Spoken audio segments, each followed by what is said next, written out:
Hey everyone, it's Zach with Palantir Research. For this weekly news, we've got some more significant updates to the Ukrainian war, NATO, and also news having Palantir directly involved with the Ukrainian government with an expansion of services. This will ingrain Palantir deeper into the Ukrainian government and possibly be revenue generating at some point. Now, how is Palantir expanding its footprint in Ukraine directly? Well, Palantir will be playing detective for the very serious accusations of Russian war crimes. They'll be working with Ukraine's Prosecutor General's office and having their software combine intelligence info, satellite imagery, equipment movement, and even social media posts, to name a few sources, to gather evidence to possibly prosecute Russia in international court of these war crimes. The focus will be on the systematic attacks on the civilian population of Ukraine, and it was actually last month that Russia's already been faulted for these war crimes, but there was no evidence of genocide, so Palantir is going to play a role and help gather data to have hard evidence in order to bring this to court. This really shows Palantir is playing an expanding role within Ukraine. They were one of the first tech companies to come to their aid without any hesitation, because when the war started, just like if an earthquake hits or pandemic hits, Palantir is there to fix the issue first and offer value because they're confident in their solution working, and it's actually their mission as an organization to defend the US and its allies. And with this confidence in the value you bring,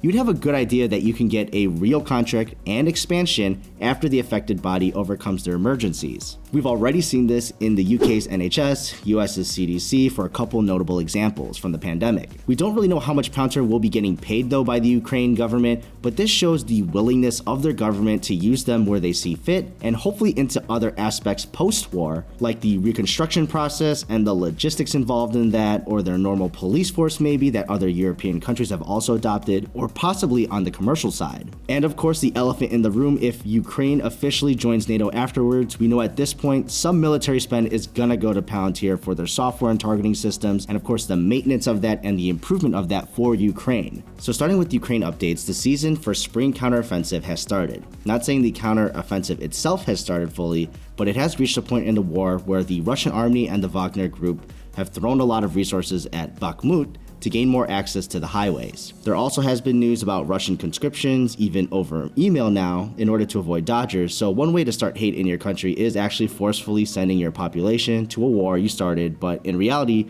those are just the headlines for now. It's actually just a law they passed to ensure the already signed up soldiers can officially be summoned for services electronically. But it's not a small jump to think mobilization can happen electronically in the future, but either way, Ukraine has held and even gained some new territory back in the city. But there also have been reports of Russians pushing back and gaining control. It's kind of difficult, honestly, to decipher with the many Western or Russian-leaning propaganda, so there's each side's story, but somewhere in the middle there's the truth. Either way, we both know they're still fighting over Bakhmut. But regardless, this is still a large blow to Russia, as they've wanted to capture it completely before the spring and gain access to those highways I've mentioned. And in my opinion, this slightly mirrors how the American Revolution, countries cared, but didn't actually about the colonies defending themselves from Britain. But once they saw they had a chance, especially against their superpower rival at the time for France, they then stepped up their support, seeing the possibilities to up their own proxy war to F with the Brits. I feel, in my own uneducated opinion on geopolitics, this is a similar scenario playing out in Ukraine. It's unfortunate for the people directly involved, the violence, PTSD, and literally trying to survive, but in a historical context, it'll probably be portrayed as a proxy war for the US and NATO against Russia instead. So they don't have to expel their own resources and rifle their own populations at home,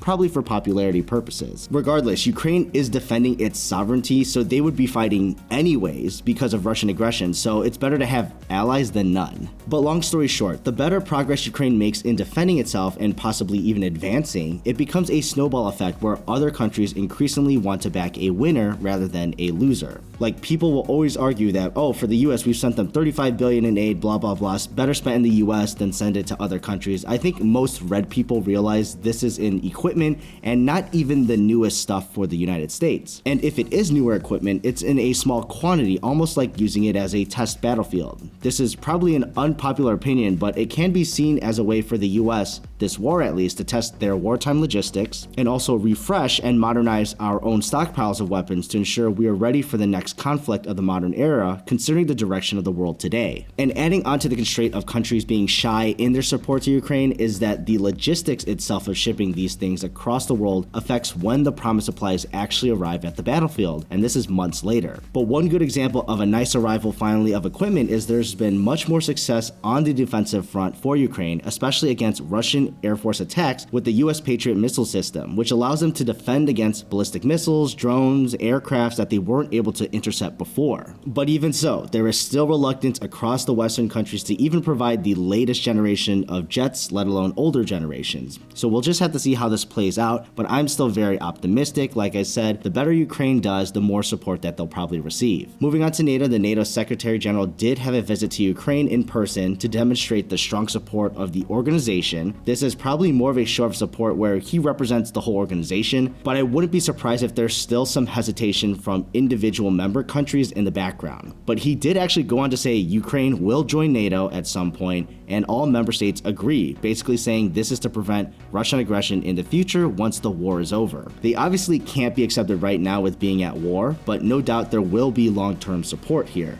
And for any Russian bots out there, Russia is the aggressor onto sovereign land of a country, and NATO is a defensive organization expanding to defend itself. Time will tell how this will actually fully play out, but thanks for watching Palantir Research, and I'll see you in the next video.